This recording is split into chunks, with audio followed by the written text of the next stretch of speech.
New York সিটির নতুন mayor নির্বাচিত হয়েছেন ডেমোক্রেটিক পার্টির জোহরান মামদানি। মামদানির এই জয়ে নিউ ইয়র্ক সিটি প্রথমবারের মতন একজন মুসলিম মেয়র পেতে যাচ্ছেন। তবে তার জন্য এই জয়টা খুব বেশি সুখকর ছিলেন না, কেননা ডোনাল্ড ট্রাম্প তার এই জয়ের যাতে ঠেকানো যায় সেজন্য বেশ তোড়জোড় শুরু করেছিলেন, ঘোষণাও দিয়েছিলেন যে যদি মামদানি জিতে যায় তাহলে তিনি নিউ ইয়র্ক সিটির তার আয়ত্তে নেবেন।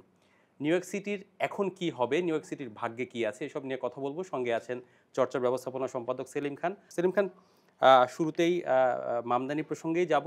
জানতে চাই, উগান্ডায় জন্ম নেওয়া এই মামদানি এত জনপ্রিয় কেন? আসলে উগান্ডায় জন্ম নেওয়াটা কোনো দোষেরও না বা কোনো গুণেরও না। হ্যাঁ। ঠিক আছে? যে তিনি কাজটি করছেন হচ্ছে আমেরিকায় আচ্ছা। এবং তার পপুলারিটি হচ্ছে আমেরিকার বিশেষ একটি শহরে, যেটা new York new city York নামে সিটি। পরিচিত।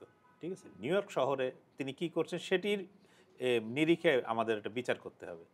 মামদানির পরিবার, তার পিতা মাহবুব মামদানি, ওনার অরিজিনালি তিনি গুজরাটের। আচ্ছা। গুজরাট থেকে তারা গিয়েছিলেন উগান্ডা। জোহরান মামদানির জন্ম উগান্ডায়, সেখান থেকে তারা পাড়ি দিয়েছিলেন আমেরিকায়। আচ্ছা। তার বাবা আপনার একজন কলম্বিয়া বিশ্ববিদ্যালয়ের শিক্ষক, আর মা তো সবাই জানেন মীরা নায়ার। মীরা নায়ার একজন ফিল্ম মেকার, তো সালাম বোম্বে সহ একাধিক সিনেমার তিনি পরিচালক। আচ্ছা। ফলে একটা বিরাট পরিচিতি তাদের পরিবারের আছে। মামদানির বয়স মাত্র ৩৪ বছর, কিন্তু এই ৩৪ বছর বয়সে তিনি ডেমোক্র্যাট দলের সদস্য হয়েছেন। সেখানে তাদের হয়ে ইতিমধ্যে তিনি এই নিউ ইয়র্ক অঙ্গরাজ্যের যে কংগ্রেস আছে, আচ্ছা। প্রভিন্সিয়াল কংগ্রেস বা স্টেট কংগ্রেস যদি বলি, তো সেই কংগ্রেসে তিনি কিন্তু একজন কংগ্রেসম্যান ছিলেন, নির্বাচিত। তো সেইখান থেকে মানে তিনি সবসময় রাজনীতির এই বাতাবরণের মধ্যে কিন্তু ছিলেন। আচ্ছা। এখন তিনি হঠাৎ করে মানে এটা তো খুব বেশি ৮ মাস ১০ না ৮ মাসই হবে বোধহয়, যে তিনি কিন্তু মানে ডেমোক্র্যাট দল শুধু না, মানে একটা সিস্টেমকে চ্যালেঞ্জ করে ফেললেন। আচ্ছা। এবং সেইটা শুধু চ্যালেঞ্জ করলেন না, সবাই একেবারে দারুণভাবে তাতে আকর্ষিত হলো এবং তার যে অ্যাপ্রোচ বা তার বলাটা, তার বিভিন্ন নীতি বা তিনি মেয়র হলে কি করবেন না করবেন, এটি কিন্তু নিউ ইয়র্কের মানুষ ব্যাপকভাবে গ্রহণ করেছে বা গ্রহণ করেছিল, আচ্ছা। যার প্রতিফলন কিন্তু আমরা ভোটে দেখলাম। ভোটে দেখেছি। আপনি নিউ ইয়র্ক শহরে নিউ ইয়র্ক শহরে আপনি ডেমোক্র্যাট দলের এত বড় ঘাঁটি, সেইখানে মামদানি একবারে প্রাইমারি যে ইলেকশন হয় পার্টির মধ্যে, যখন অভ্যন্তরীণ ইলেকশন যেটা, সেই নির্বাচনে কিন্তু একের পর এক বড় বড় প্রার্থীকে তিনি ধরাশায়ী করেছিলেন। আচ্ছা। ফলে তার উঠে আসাটা একটা বিরাট বিরাট ঘটনা। তাহলে এই যে দলের প্রার্থীকে সমর্থন না দিয়ে ডোনাল্ড ট্রাম্প যে স্বতন্ত্র প্রার্থীকে সমর্থন দিলেন, এত ভয় কেন মামদানিতে ট্রাম্পের?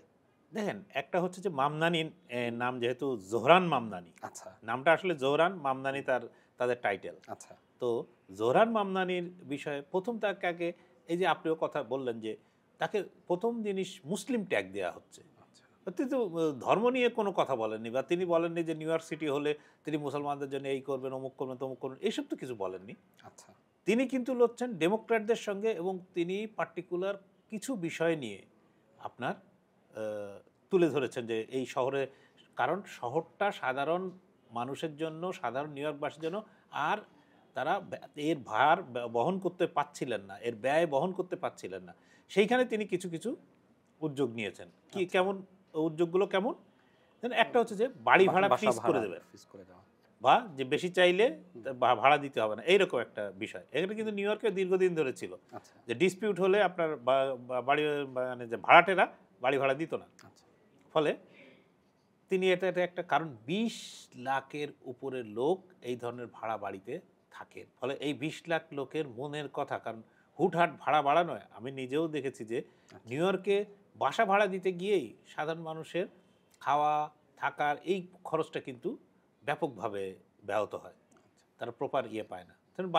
তিনি বাচ্চাদের বলছেন ৬ মাস থেকে ৫ বছর পর্যন্ত বাচ্চাদের টেক কেয়ার করার সমস্ত ব্যয় শহর মানে সিটি কর্পোরেশন বা সিটি কাউন্সিল বহন করবে। এরপরে যেটা করলেন সেটা বলছেন যে এই সিটিতে যে সরকারি মানে সিটি যে কর্পোরেশনের যে বাসগুলো চলে, নিউ ইয়র্ক সিটির যে বাসগুলো চলে, সেই বাসগুলোতে আপনার ফ্রি। এগুলো তো একটা জনপ্রিয়। তিনি বললেন যে নিউ ইয়র্কে যারা বড় বড় যে ধনাঢ্য লোকেরা থাকেন প্রচুর, তাদের উপর ট্যাক্স তিনি বাড়িয়ে দেবেন। আচ্ছা।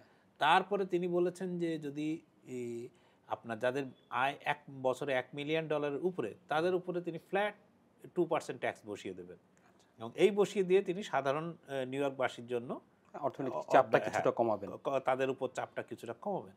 এবং এই যে ধরুন আপনার বাস ভাড়া মানে ফ্রি করা, বাস ভাড়া না দিয়ে ফ্রি বাস সিস্টেম, এইটা কিন্তু সম্ভব। এটা আমরা কিছুদিন আগেও দেখেছি যে ভারতের দিল্লিতে এটা কিন্তু অরবিন্দ কেজরিওয়াল করেছিলেন, আচ্ছা এবং মেয়েদের জন্য, বিশেষত মেয়েদের বাসে, দিল্লিতে সরকারি বাসে উঠলে ভাড়া দিতে হতো না। আচ্ছা এটা সম্ভব। এবং জোহরান মামদানি সেই জায়গাটাতে কারণ মানে ধরেছেন যে জায়গায় আয় বৈষম্যের দিক দিয়ে সাধারণ নিউ ইয়র্কবাসী এবং আপনার ধনাঢ্য নিউ ইয়র্কবাসীর মধ্যে আয় বৈষম্য এত প্রকট যে এই সাধারণ মানুষগুলো বা এই তো তরুণ প্রজন্ম তারা এইটাকে স্বপ্ন দেখতে পাচ্ছিল না। তিনি আচ্ছা তাদেরকে সেলিম খান, স্বপ্ন আপনি দেখিয়েছেন। যেমনটি বলছিলেন সবই দেখা যাচ্ছে যে তার জনপ্রিয়তার কারণ সেই জায়গাটা থেকে। এখন মামদানির জনপ্রিয়তা এত সত্ত্বেও শুধুই কি মুসলিম এই কারণেই ডোনাল্ড ট্রাম্প তাকে সমর্থন দেননি, নাকি অন্য কোনো কারণ এখানে দেন, আছে? মামদানি হচ্ছেন পুরো আমেরিকায় যে রাজনীতিটা চলে, সে রিপাবলিকান হোক আর ডেমোক্র্যাট হোক, আচ্ছা। যে রাজনীতিটা চলে সে রাজনীতি একটা আপোষের, এবং এটা আপনি সবাই জানে যে আমেরিকা একটা পুঁজিবাদী দেশ, সেই পুঁজির সঙ্গে আপোষ করেই আমেরিকা যারা শাসক হয় তারা চলেন। মামদানি এক্ষেত্রে কিছুটা অন্যরকম। সেই মামদানির মানে উঠে আসাটা, এটা ট্রাম্প কেন, এটা ডেমোক্র্যাট পার্টির মধ্যেও মানে অনেক বাধা বিপত্তি বা অনেক বিরূপ আলোচনা কিন্তু আছে। ফলে ট্রাম্পের নিজের শহরই তো হচ্ছে নিউ ইয়র্ক। ফলে সেইখানে এইরকম একজন মানে যাদের সোশ্যাল ডেমোক্র্যাট বলা হচ্ছে, যে ডেমোক্র্যাটদের মধ্যে যারা কিছু সোশ্যালিস্ট ভাবধারার ঘরানার, তো এই লোককে ঠেকানো শুধু ট্রাম্পের জন্য না, কিন্তু ডেমোক্র্যাটরাও চেষ্টা করেছিলেন কিন্তু পারেননি। প্রাইমারিতেও তাকে ঠেকানোর জন্য বহু চেষ্টা করা হয়েছিল কিন্তু পারা যায়নি। ঠেকাতে তো পারলেন আপনি না। দেখেন যে এই একটা শুধু উদাহরণ দেই, যে ওনার যে জোহরান মামদানি যিনি মানে মূল প্রতিদ্বন্দ্বী ছিলেন, তিনিও তো একজন ডেমোক্র্যাট নেতা, অ্যান্ড্রু কুমো। অ্যান্ড্রু কুমোর বিরুদ্ধে অন্য কিছু বাদে দিলাম, 11 জন নারী তার বিরুদ্ধে যৌন হয়রানির অভিযোগ করেছেন। এইরকম একটি লোককে আমেরিকা শুধু মানে ডোনাল্ড ট্রাম্প না, আপনি যদি নিউ ইয়র্ক টাইমস থেকে শুরু করে অন্যান্য বিভিন্ন সাইট বা লোকের বক্তব্য দেখেন, তাহলে তারা একেবারে নির্দ্বিধায় তাকে সমর্থন করছেন। এটা অভূতপূর্ব। তাদের ভয় হচ্ছে যে আমেরিকায় এইরকম জোহরান মামদানি বা বার্নি স্যান্ডার্স বা আলেকজান্ডার ওকাজিও, এদের নাম ধরে যেন কমিউনিস্ট ভাবধারা না ঢুকে যায়। ভয়টা আসলে ওইখানে। সেলিম খান, ভয় উতরে মামদানি জিতেই গেছেন। ট্রাম্প যেমনটি বলেছিলেন জিতে গেলে নিউ ইয়র্ক সিটির নিয়ন্ত্রণ তিনি নেবেন। এখন আসলে নিউ ইয়র্কবাসীর ভাগ্যে কি আছে, কি মনে হয়? নিউ ইয়র্কবাসী নিউ ইয়র্কের নিয়ন্ত্রণ নেবেন, এইটা তিনি বলেছিলেন যে নিউ ইয়র্কের নিয়ন্ত্রণ নেবেন, বা আপনার টাকা, তাদের বাজেট মানে কেন্দ্রীয় সরকারের কাছ থেকে বা ফেডারেল গভর্নমেন্টের কাছ থেকে যে সাহায্যটা আসে বা সেই পয়সাটা তিনি কমিয়ে দেবেন। হ্যাঁ, তিনি এটা করতেই পারেন, কারণ এর আগে আমরা দেখেছি যে শিক্ষা প্রতিষ্ঠানের ব্যাপারে, হার্ভার্ড, MIT সহ বিভিন্ন শিক্ষা প্রতিষ্ঠানের ব্যাপারে তিনি বলেছেন যে হয় আমার নীতি মানো, নাহলে তোমার কোনো পয়সা দেওয়া হবে না। এবং হার্ভার্ড মানেনি, তাকে পয়সা দেওয়া বন্ধ করেছেন। MIT মানেনি, আবার কলম্বিয়া বিশ্ববিদ্যালয় মেনে নিয়েছে, সুতরাং সে পয়সা পাচ্ছে। বিষয়গুলো হচ্ছে এইরকম। তো উনি কিছু করতে পারেননি, পারবেন না। কিন্তু এখানে একটা সবচেয়ে বড় বিষয় হলো যে আপনার ট্রাম্পের বিরুদ্ধে এইবার যে এই গতকাল যে ভোটটা হলো, এই ভোটটা কিন্তু ট্রাম্পের বিরুদ্ধে এক ধরনের জনমত সমীক্ষা। কারণ ট্রাম্প গত 8-10 মাস ধরে, যদি সম্ভব 9 মাস সময় ধরে যেভাবে দেশটাকে চালাচ্ছেন, যে নীতিতে চালাচ্ছেন, তাতে কিন্তু একটা রায় ট্রাম্প সম্পর্কে এসেছে। তার মধ্যে কি আছে? একটা হচ্ছে নিউ ইয়র্ক সিটিতে জোহরান মামদানির জয়। আপনার ঠিক নিউ ইয়র্কের পাশেই আছে নিউ জার্সি, তার থেকে কিছুটা দূরে ভার্জিনিয়া। দুটি স্টেটেই গভর্নর পদে কিন্তু ডেমোক্র্যাট প্রার্থীরা জিতেছেন। এবং আমি যদি দেখি যে নিউ জার্সিতে ডেমোক্র্যাট প্রার্থীর বিরুদ্ধে ডোনাল্ড ট্রাম্পের যিনি প্রার্থী, একদম ডোনাল্ড ট্রাম্পের প্রার্থী বলে পরিচিত রিপাবলিকান দলের ছিলেন, তিনি কিন্তু পারেননি এবং তাকে কিন্তু মানুষ ভোট দেয়নি। আপনি যদি ভার্জিনিয়া দেখি, ভার্জিনিয়ায় যিনি দাঁড়িয়েছিলেন ডেমোক্র্যাট দলের, তিনি ভোটারের কাছে গেছিলেন এই বলে যে আপনারা ভোট দিন, ভোটটাকে মানে ট্রাম্পের ব্যাপারে, ট্রাম্পের শাসনের ব্যাপারে একটা রেফারেন্ডাম বা গণভোট হিসাবে নিন। তাহলে যদি তার কথাটা আমি ধরে নেই, তাহলে ওই গণভোটে তো তিনি হেরে গেছেন। এখন জিনিসটা হচ্ছে যে এই যে ট্রাম্পের বিরুদ্ধে সব জায়গায় কিন্তু ট্রাম্প এবং তার দলের বিপক্ষে ভোটগুলো চলে যাচ্ছে। যেটা মনে করা হচ্ছিল যে ট্রাম্প যে ধারায় চালাচ্ছেন তাতে শ্বেতাঙ্গ ভোট সবগুলো এক জায়গায় আসবে বা great make America make great America again great again. এইসবের কথা বলে আমেরিকানরা মানে দলে দলে ঝাঁপিয়ে পড়বে তাদের ভোট দিতে, কিন্তু বাস্তবে সেটা ঘটেনি। এটা একেবারেই সত্য এবং এটা বলতে গেলে যে ট্রাম্পের নীতির পরাজয়। তিনি যে গত 9-10 মাস ধরে যেটা ইয়ে করছেন সেই নীতি তার। আচ্ছা, মামদানির এই জয় আপনার কাছে কি মনে হয় যে অভিবাসীদের উপর নতুন কোনো নিয়ম কিংবা অভিবাসী নীতিতে কোনো পরিবর্তন আসতে পারে কিনা? না, অভিবাসী নীতি ঠিক করে ওদের ফেডারেল গভর্নমেন্ট, ঠিক আছে। সেক্ষেত্রে মামদানি হয়তো কোনো আশ্রয় প্রশ্রয় দিতে পারেন বা ঠেকানোর চেষ্টা করতে পারেন, কিন্তু এই ক্ষেত্রে খুব বেশি বিষয় মানে তিনি অভিবাসীদের সাহায্য করতে পারবেন বলে আমি মনে করি না। আচ্ছা, মামদানির এই জয়, মামদানি জিতে গেলেন, ডেমোক্রেট পার্টিতে কি প্রভাব পড়তে পারে বলে মনে হয়? এইটি হচ্ছে আপনার মূল বিষয়।